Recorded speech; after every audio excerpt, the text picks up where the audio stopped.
샬롬. 한 주간 평안하셨습니까? 언제나 우리를 찾으시는 주님께 예배로 나아가겠습니다. 너희 권능 있는 자들아, 영광과 능력을 여호와께 돌리고 돌릴지어다. 그의 이름에 합당한 영광을 돌리며 거룩한 옷을 입고 여호와께 예배할지어다. 이스라엘아 들으라. 우리 하나님 여호와는 오직 유일한 여호와이시니 너는 마음을 다하고 뜻을 다하고 힘을 다하여 내 하나님 여호와를 사랑하라. 아멘.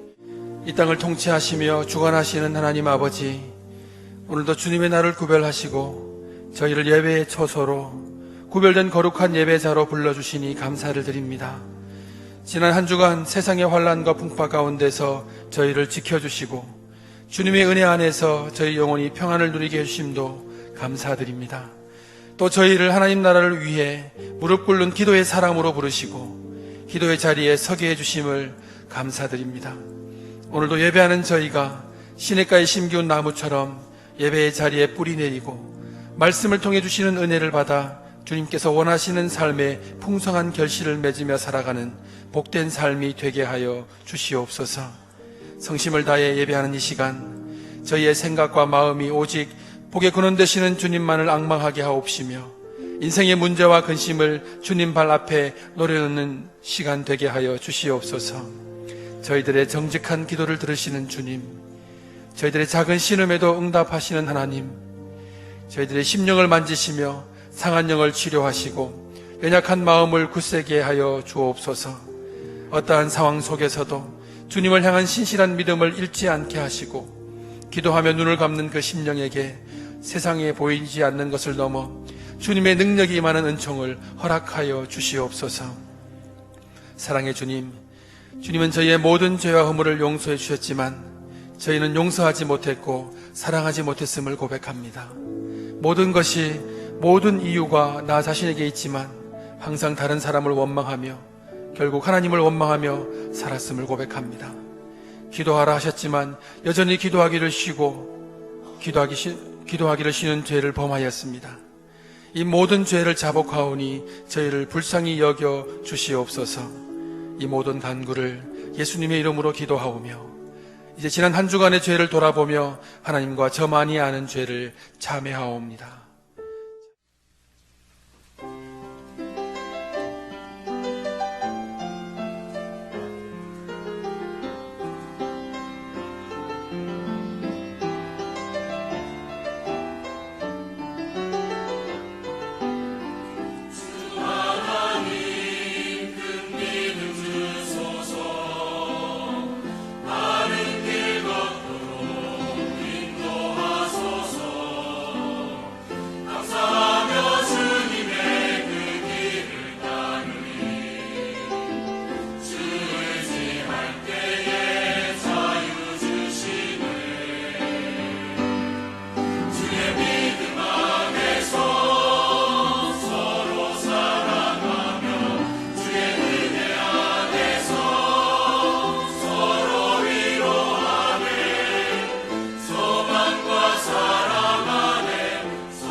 말씀 함께 보겠습니다.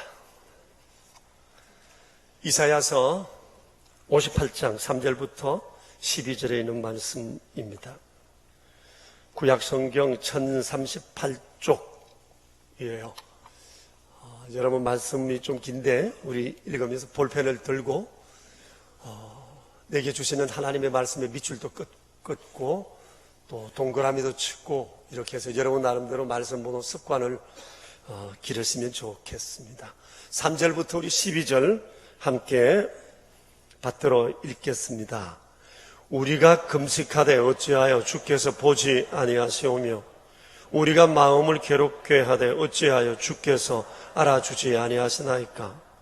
보라, 너희가 금식하는 날에 오락을 구하며 온갖 일을 시키는도다. 보라, 너희가 금식하면서 논쟁하며 다투며 악한 주먹으로 치는도다. 너희가 오늘 금식하는 것은 너희의 목소리를 상달하게 하려는 것이 아니니라. 이것이 어찌 내가 기뻐하는 금식이 되겠으며 이것이 어찌 사람이 자기의 마음을 괴롭게 하는 날이 되겠느냐. 그의 머리를 갈대같이 숙이고 굵은 배와 재를 펴는 것을 어찌 금식이라 하겠으며 여호와께 연락될 날이라 하겠느냐. 내가 기뻐하는 금식은 흉악의 결박을 풀어주며 명예의 끈을 끌어주며 압제당하는 자를 자유하게 하며 모든 멍에를 꺾는 것이 아니겠느냐. 또 줄인 자에게 내 양식을 나누어 주며 유리하는 빈민을 집에 들이며 헐벗은 자를 보면 입히며 또 내 고륙을 피하여 스스로 숨지 아니하는 것이 아니겠느냐. 그리하면 내 빛이 새벽같이 비칠 것이며 내 치유가 급속할 것이며 내 공의가 내 앞에 행하고 여호와의 영광이 내 뒤에 호위하리니 내가 부를 때에는 나 여호와가 응답하겠고 내가 부르짖을 때에는 내가 여기 있다 하리라.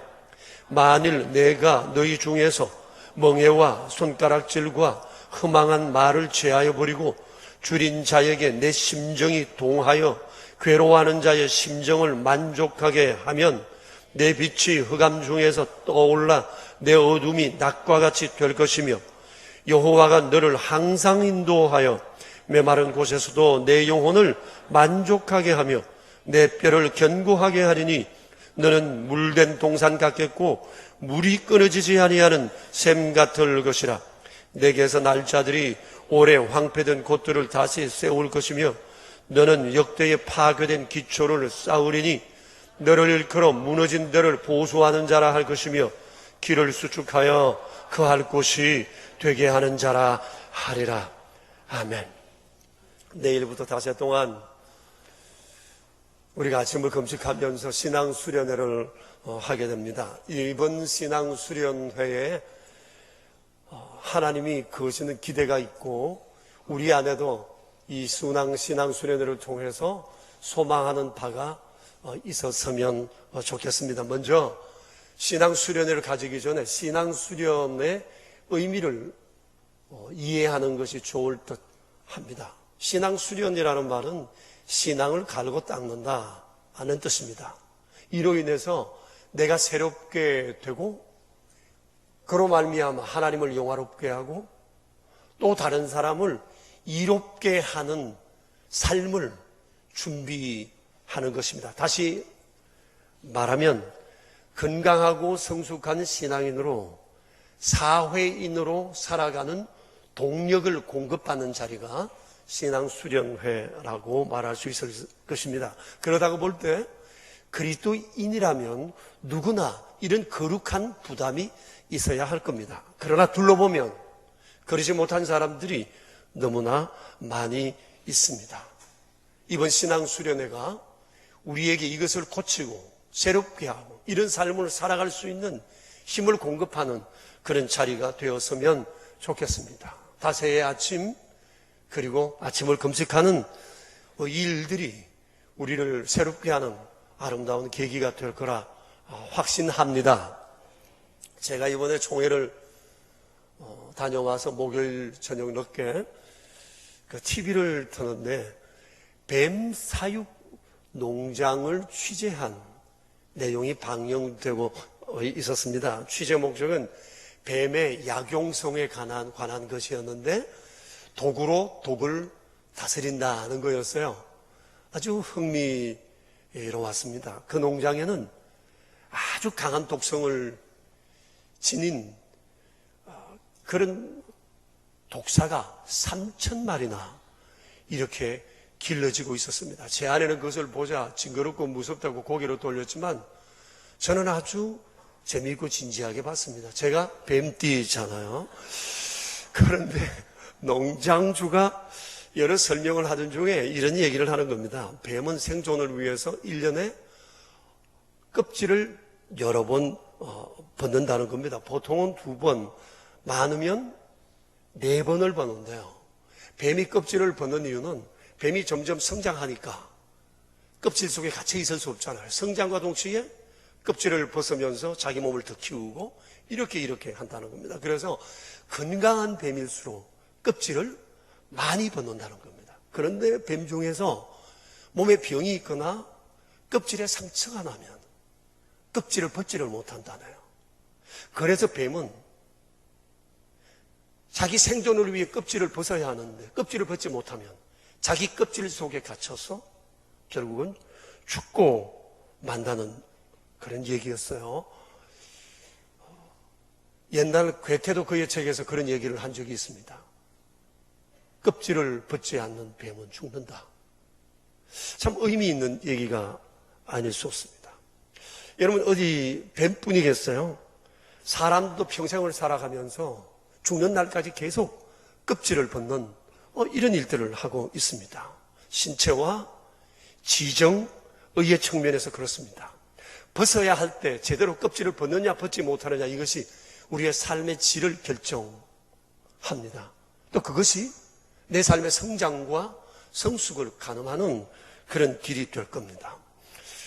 아마 제 생각에는 이런 껍질을 벗는 첫 번째 기회가 아마 초등학교 들어갈 때쯤이지 않을까 하는 생각을 합니다. 대부분의 아이들은 초등학교 들어가게 되면 유치원 때와는 달리 매우 의젓해집니다. 스스로도 의젓해져야 되겠다는 생각을 하고 또 유치원 티를 벗으려고 많은 애를 쓰죠. 지금도 눈에 선합니다. 제가 초등학교 입학하는 날 어머니는 아주 좋은 옷감으로 양복을 맞추어 입혀 입학하는 곳에 데려갔습니다. 그때 좋은 옷감 가운데 사지라는 것이 있었어요.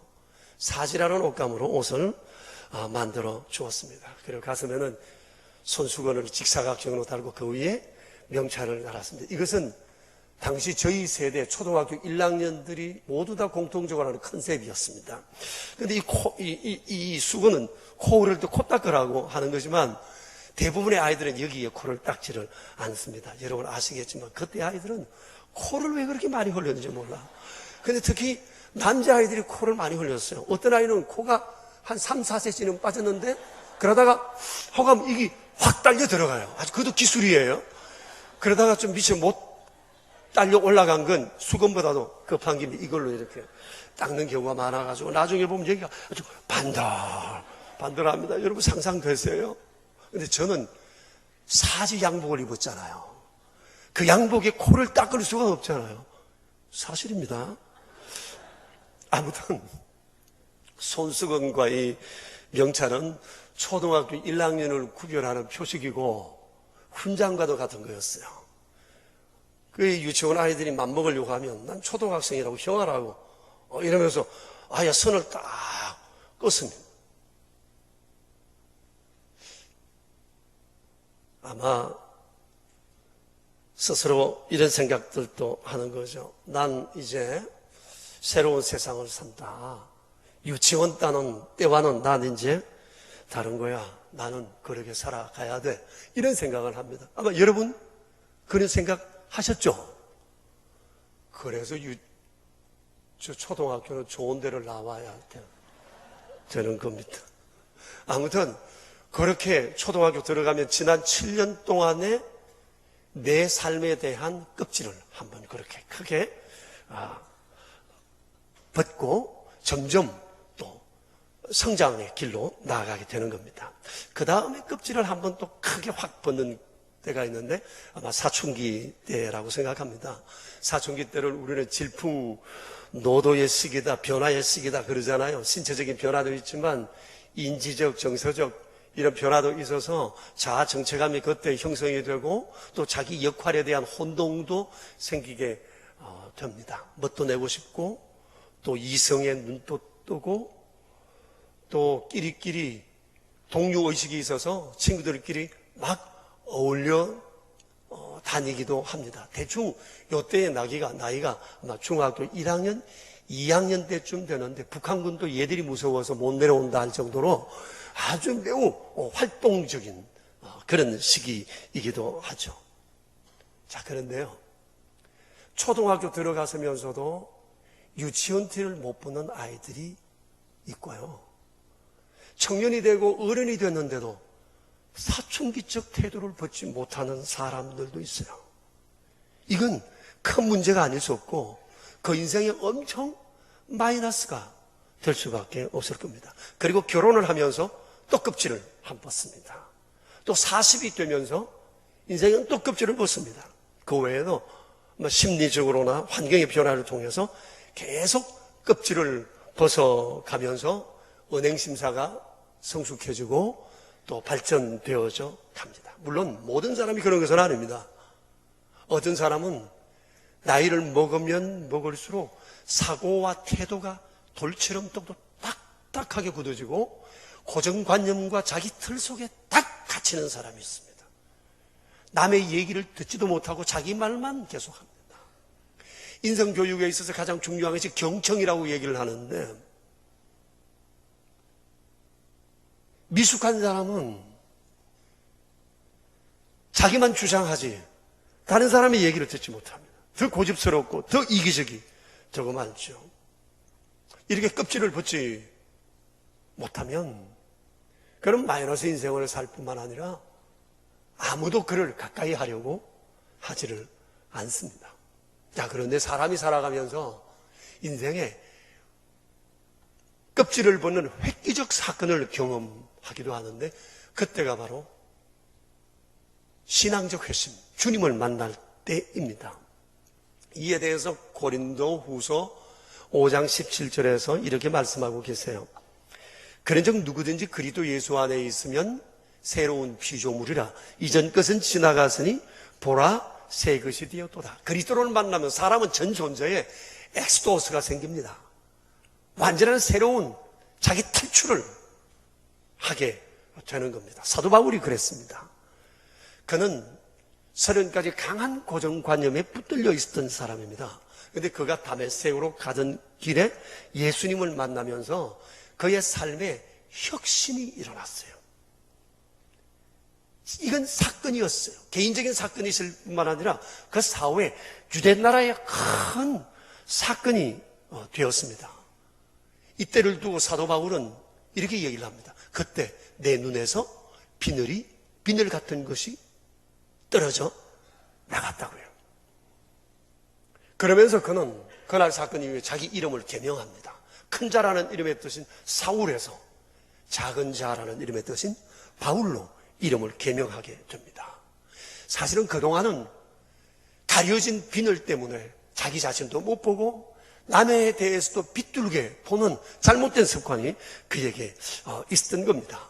그러나 그날 사건 이후 그의 논리와 이념, 신앙관, 가치관 그리고 세계관에 놀라운 혁신이 일어나게 되었습니다. 매사를 하나님의 시각으로 보게 되었습니다. 더 놀라운 것은 그 엄청난 혁신을 거기서 끝내는 것이 아니라 매일 평소에 매사에 그 평생을 통해서 계속 이 혁신을 이루어 갔다고 하는 겁니다. 여러분 바울의 고백을 들어보십시오. 빌립보서 3장에서 그가 이렇게 고백을 합니다. 내가 이미 얻었다 함도 아니요 온전히 이루었다 함도 아니라 오직 내가 그리스도 예수께 잡힌 바 된 그것을 잡으려고 달려가노라. 형제들아 나는 내가 아직 잡은 줄로 여기지 아니하고 오직 한 일적 뒤에 있는 것은 잊어버리고 앞에 있는 것 그리스도께서 부르시는 그 부름의 상을 위하여 푯대를 향하여 나는 쫓아간다는 거예요. 그는 머물러 있는 사람이 아니었어요. 엄청난 혁신을 경험했다고 그것에만 머물러 추억 속에 사는 사람이 아니었어요. 그는 끊임없이 혁신으로 계속 거듭해 갔던 사람이었습니다.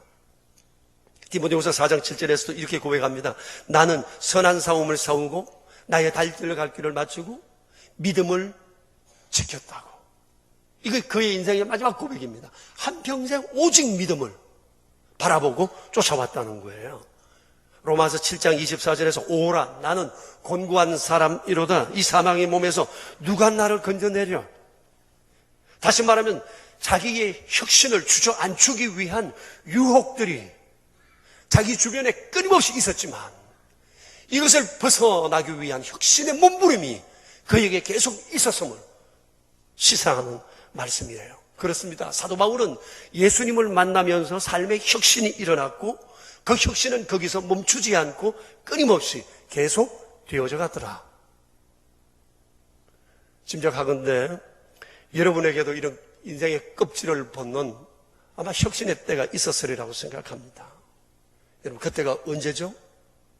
저는 25살 때 이런 혁신을 경험했습니다. 그때 껍질을 확 벗었다 싶었는데 돌아보니까 내가 벗었던 껍질을 도로 뒤집어 쓰는 그런 때가 참 많았구나 하는 생각을 하게 됩니다. 그러면서 생각할 때마다 너무 안타까워요. 아쉬워요. 내가 만든 그때 25살 때의 그 혁신을 사도 바울처럼 끊임없이 이루어갔다면 정말 많이 달랐을 텐데 라고 하는 그 아쉬움이 여전히 제 안에 있습니다. 그런데도 불구하고 지금도 여전히 제겐 벗어버려야 할 껍질들이 아직도 많습니다. 그래서 저는 이번 신앙수련회가 저를 위한 신앙수련회가 되기를 각오하고 또 다짐하고 그것을 주님 앞에 소망하고 있습니다. 여러분은 어떠세요? 혁신 이후에 여러분의 혁신적 삶이 계속되어져 갔습니까? 아니면 거기서 머물러 있습니까? 아니면 수많은 굴곡 속에서 비틀거리면서 여기까지 지내왔습니까? 아마 여러분도 별반 다르지 않으실 것입니다. 그래서 여러분 제안합니다. 우리 이번 신앙수련회를 통해서 정말 내 인생의 구섭을 다시 뒤집어 썼던 그 껍질을 개가 토한 것을 다시 먹었던 그런 나쁜 습관을 이번 기회에 과감히 청산해버리는 그런 아름다운 기회가 되었으면 좋겠어요. 그래서 나를 새롭게 하고 새롭게 된 내가 하나님을 영화롭게 하고 그리고 이웃을 이롭게 할 인생으로 새롭게 동력을 공급받는 아름다운 자리가 되기를 축복합니다. 여러분 기억합시다. 껍질을 벗지 못하는 뱀은 죽는다. 변화와 성장이 없는 인생도 마찬가지입니다. 몸은 크나 죽은 자와 다름없을 것입니다. 영향력을 미치지 못하는 인생이라면 소망 없는 것 아니겠습니까? 그래서 오늘 아침엔 금식에 대해서 생각해 보려고 합니다. 우리가 금식을 하되 오늘 5절 6절에 있는 말씀처럼 하나님께서 기뻐하시는 금식을 우리가 할 수 있으면 좋겠어요. 예로부터 금식은 기도와 구제와 함께 기독교 신앙의 3대 덕목으로 행해져 왔습니다. 성경에는 금식에 대한 가르침과 금식한 많은 사람에 대한 얘기가 있습니다. 여러분 아시는 바와 같이 모세는 하나님의 부름을 받아 시내산에 율법을 받으러 갔을 때 40일을 온전히 금식했습니다. 그 뒤로도 모세는 금식을 종종 했습니다. 또 아시는 바와 같이 사무엘 시대 때는 그 유명한 미스바 금식 성회가 있었습니다. 세례 요한은 금식의 사람이었습니다. 세례 요한의 제자들도 그랬습니다. 예수님께서도 공생애를 시작하시기 전에 40일을 온전히 금식하셨습니다. 경건한 유대인들은 일주일에 2번 금식하는 것을 관행으로 알고 있었습니다. 왜 이렇게 금식을 하는 걸까요? 그것은 하나님의 긍휼과 자비가 필요하기 때문입니다. 그리고 내 삶 속에 긴박한 일을 만나고 어려운 일을 만나고 두려움이 생기고 삶에 난관이 생겼습니다. 막다른 골목에서 갈 길이 없습니다. 하나님 외에 길이 없습니다. 그때 하나님의 은총을 구할 때 성도들은 금식하며 기도했습니다. 왜냐하면 먹는 것보다, 어떤 활동보다 하나님의 긍휼과 자비가 너무 절실하기 때문입니다. 그때 금식을 합니다. 그런데 이 금식할 때 반드시 동반되는 것이 있는데 그것이 바로 영적 각성입니다. 회개, 하나님을 그리워하는 마음, 하나님을 친근히 함, 하나님을 경외함, 하나님과 동행함, 하나님의 임재하심에 대한 자각, 이런 영적 각성이 동반되어 일어나게 되는 겁니다. 한 예를 들어봅시다. 좀 전에 말씀드렸던 사무엘상 7장에 나오는 미스바 금식 성회에 대해서 잠깐 여러분에게 말씀드리겠습니다. 당시 이스라엘 백성들은 블레셋과의 전쟁에서 2번이나 크게 참패하고 굉장히 의기소침해 있었습니다. 더 이상 일어날 힘이 없어 보였습니다. 나라에 대한 소망이 없었습니다. 모두가 절망하고 있는 그때 사무엘 선지자가 위기를 타개할 방법을 백성들에게 제안을 합니다. 우리 모두 이제라도 여호와 하나님께로 돌아가자. 우리에게 있는 모든 우상을 제하고 마음을 다하여 하나님만 섬기자. 그러면 하나님께서 블레셋의 손에서 우리를 건져내실 것이다. 이를 위해 미스바에 모여 우리의 마음의 결심을 하나님께 보여드리자. 이때 모든 백성들이 사무엘의 말에 동의를 했고 함께 미스바에 모였습니다. 그들은 손에서 무기를 내려놓고 제단을 쌓고 금식하며 하나님 앞에 회개하며 나아갔습니다. 여호와 하나님, 우리가 하나님께 범죄했습니다. 그동안 하나님께 무관심했고 거역했으며 어설픈 믿음으로 살아왔습니다. 그래서 그날 그들이 함께 모여서 미스바에서 금식 성회를 합니다.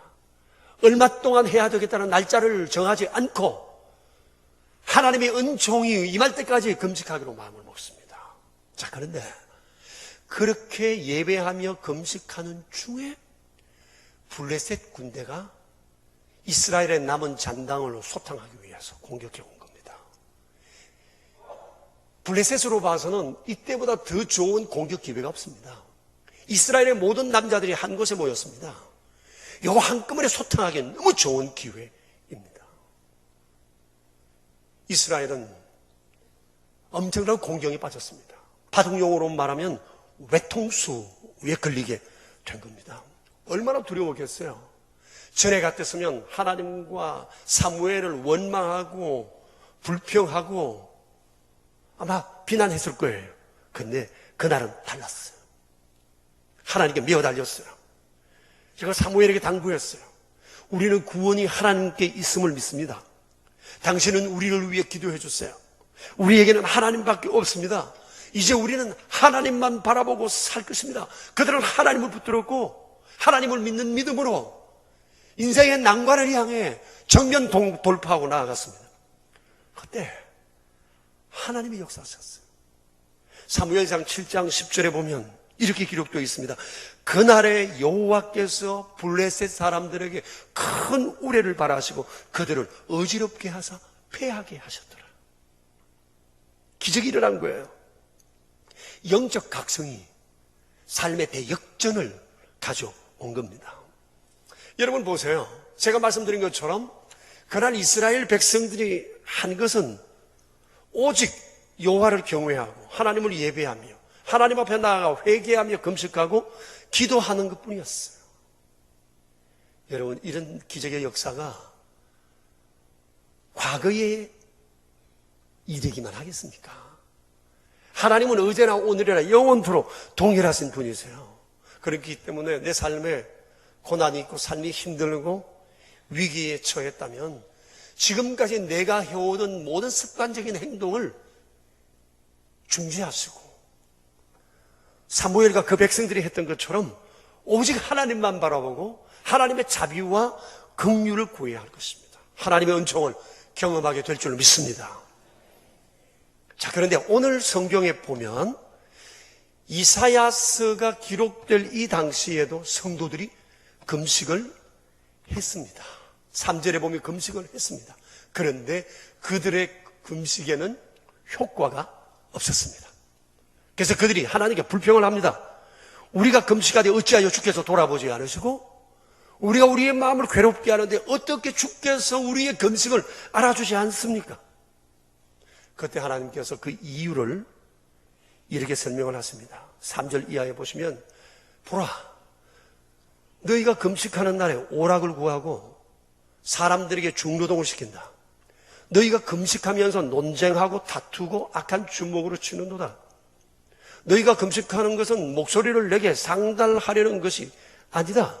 그런 것이 어찌 금식이 되겠고 어찌 그렇게 마음을 괴롭게 하는 일이 금식이라고 말할 수 있고 그런 태도가 어찌 내게 연락될 수 있겠느냐.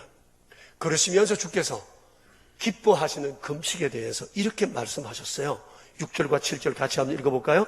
내가 기뻐하는 금식은 흉악의 결박을 풀어주며 멍에의 줄을 끌어주며 압제당하는 자를 자유하게 하며 모든 멍에를 꺾는 것이 아니겠느냐.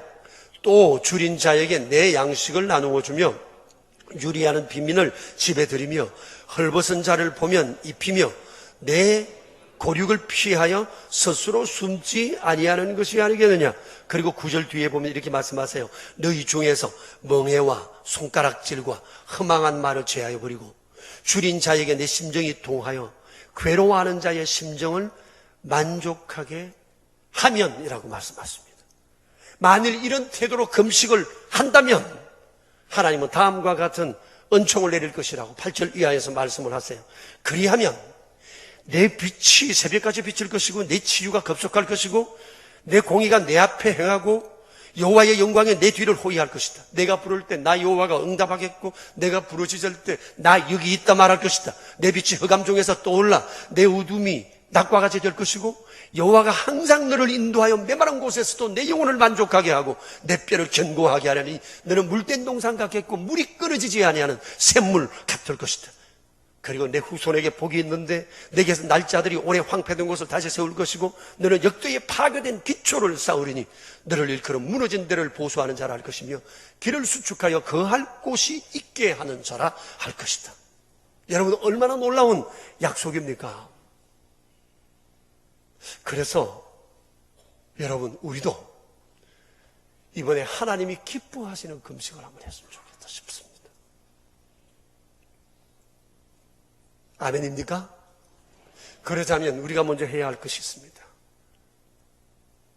내일부터 아침 5번을 진정한 마음으로 금식하십시오. 하루에 한 끼 5번, 숫자로 봐서는 얼마 되지 않아서 그게 뭐 대단하겠느냐, 대수롭지 않게 생각할지 모르지만 여러분 금식의 핵심은 오래 하는 데 있지 않습니다. 자세입니다.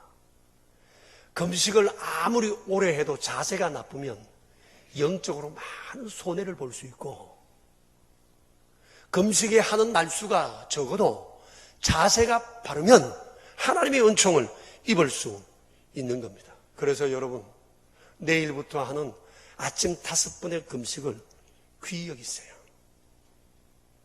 그리고 우리 모두 5번의 금식을 할 수 있게 되기 축복합니다. 둘째는 이번 신앙수련회를 내 삶의 껍질을 벗는 기회로 삼았으면 좋겠습니다. 우리는 알게 모르게 구습과 고정관념과 나쁜 자아와 이기적인 욕망과 육체의 쾌락을 쫓는 마음과 그리고 더 나쁜 것은 내게 잘못된 것을 알면서도 고치지 않는 이 의지예요. 고치려 하지 않는 이 나쁜 의지입니다. 여러분 3절 4절을 보세요. 우리 주께서 말씀하시는 것처럼 금식하는 날에 오락을 좋아하고 사람들에게 강제 노동을 시키고 논쟁하고 다투고 악한 주먹으로 치는 이런 일이 내게 있지 않는가라고 하는 겁니다. 이거 혹시 내 모습을 지적하는 것은 아닌가요? 그러면 안 됩니다. 이대로는 안 됩니다. 신앙생활도 이래서는 안 되고 기도생활도 이래서는 안 되고 금식도 이렇게 하면 안 됩니다. 영적 각성이 일어나야 합니다. 그럴 때 하나님은 우리에게 다시 시작할 수 있는 기회를 주실 줄로 믿습니다. 영적 각성이란 하나님 앞에서 나를 보는 겁니다. 남을 보는 것이 아닙니다. 내 눈에 비늘이 있으면 자기도 못 보고 남도 잘 못 봅니다. 내 눈에 비늘이 끼면 자기는 안 보고 남만 봅니다. 남의 허물만 보입니다. 그래서 이번 기회에 내 눈에 이 비늘이 벗어져야 합니다. 그리고 하나님 앞에서 자기 자신을 보고 자기 자신을 내려놓고 하나님을 의지하는 아름다운 기회가 되기를 축복합니다. 껍질을 벗지 못하는 뱀은 죽는다. 이거 잊지 마시길 바랍니다. 셋째는 이번 신앙 수련회가 적극적으로 선을 행하는 계기가 되었으면 좋겠어요. 여러분 6절, 7절 그리고 9절, 10절을 한번 보십시오.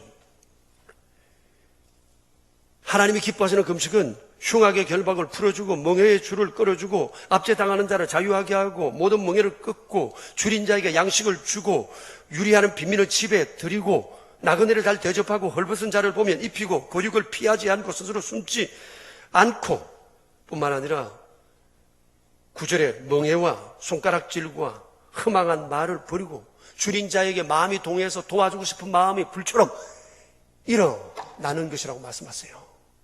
이런 선한 마음이 우리에게 있어야 한다는 거예요. 그런데 그 당시 사람들은 하나님께 예배하고 금식하고 하면서도 이런 마음이 그들에게 없었다고 하는 겁니다. 그들은 이웃에게 악행을 행했어요. 자기 만족만 구했어요. 이웃을 위해서 착취했어요. 나누어 줄 줄은 몰랐어요. 이웃의 가난과 아픔에 대해서 관심이 없었어요. 자기 쾌락만을 쫓았어요. 그러면서도 말합니다. 우리가 예배하고 기도하고 금식하니까 하나님이 우리에게 복을 주실 거라고. 그래서 하나님 말씀하십니다. 한심하다고. 한심한 사람들이라고. 하나님이 바라시는 경건은 사랑의 실천이에요. 이웃에 대한 긍휼히 여기는 마음이에요. 천사 같은 말은 누구나 합니다. 천사 같은 말은 수천 번도 할 수 있습니다. 그러나 주님의 말씀은 그 사랑을 실천하라고 하는 거예요. 구체적으로 실천하라는 거예요. 어려운 이웃에 대해서 관심을 가지고 찾아가 그의 손을 잡아주고 내 주머니를 열고 가슴을 열고 그의 손을 잡아주고 그에게 채워주고 그의 필요를 안겨주라고 하는 거예요. 여러분 주변을 둘러보세요. 그리고 교회를 둘러보세요. 아, 우리 교회에 내 주변에는 그런 사람 없다. 아니요. 좀 더 애정을 가지고 보세요. 따지지 마세요.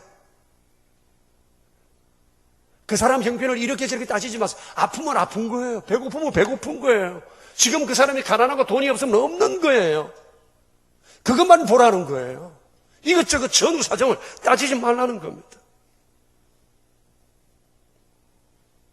그러면 보일 겁니다.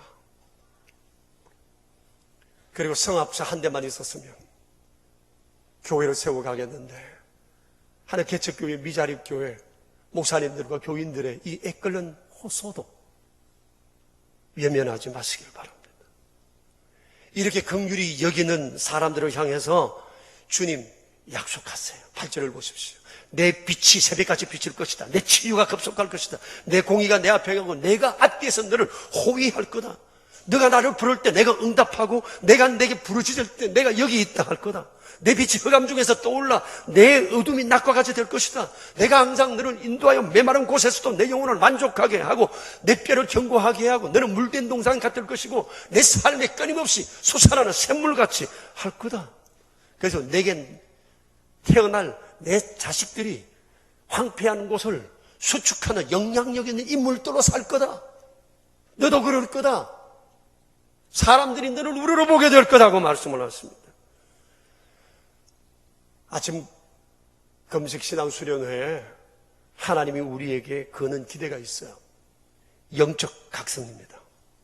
참된 금식, 참된 회개, 참된 기도, 참된 이웃사랑, 이런 참 경건이 내 안에 일어나고 이것이 내 안에 인격으로 자리 잡게 되기를 바랍니다. 이것이 내 평생 세상에 하나님을 세상에 보여주는 아름다운 통로가 되기를 축복합니다. 우리 함께 기도하겠습니다.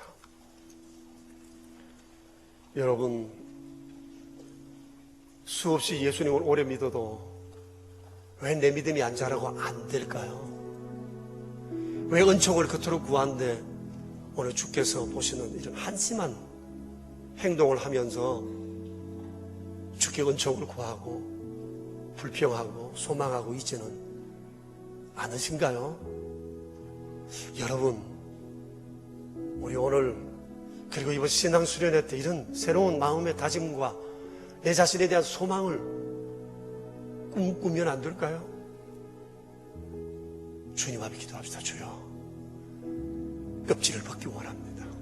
내 껍질 속에 갇혀 죽는 자가 아니라 껍질을 깨고 더 크고 더 성숙한 길로 나아가는 자 되게 해주세요.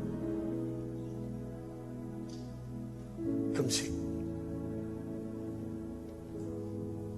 선한 의지, 사랑의 실천, 이거 우리에게 있었으면 좋겠습니다. 우리 함께 주님 앞에 한 2분 정도 다짐하며 기도합시다.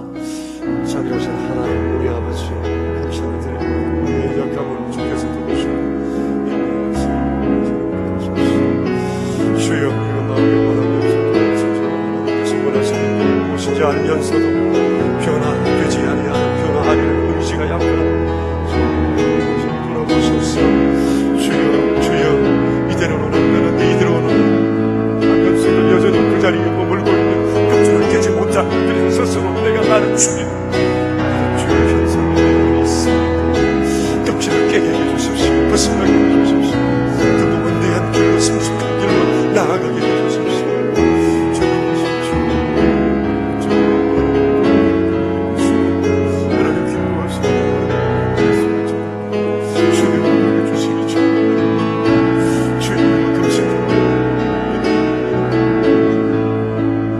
하나님 기도하시고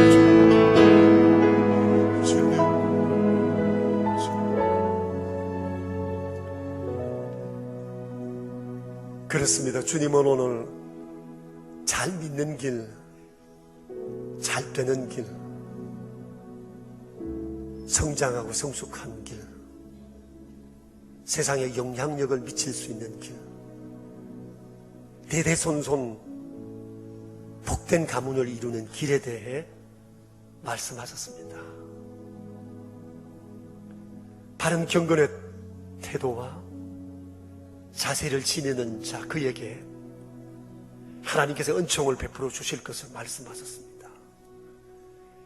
이제 축복의 그릇을 넓게 하고 깊게 하고 더러운 것들을 닦아내며 주의 은총을 기다리려 합니다. 그래서 명선의 모든 가족들이 내일부터 작지만 5번의 아침 금식을 하며 선한 의지를 가지고 내 인생의 껍질을 깨뜨려 하나님이 원하시는 그 길을 걷고자 다짐하며 주님께 나아가고자 합니다. 악한 원수막이 더 못하게 하시고 이번 기회를 놓치지 않게 하시고, 그래서 평생 내 인생의 아름다운 인격을 구비하는 기회가 되게 하여 주시옵소서. 우리 구주 예수 그리스도 이름으로 기도합니다. 아멘. 저희를 위해 좋은 것을 준비해 놓으시고 이것을 베풀고 싶어 하시는 자비로우신 주님, 저희를 향하신 애끓는 아버지의 마음을 보았습니다. 다짐하고 결심하며 주의 은총을 간절히 소망합니다. 이렇게 결심한 저희 귀한 예물을 구별하여 하나님 앞에 드려옵니다.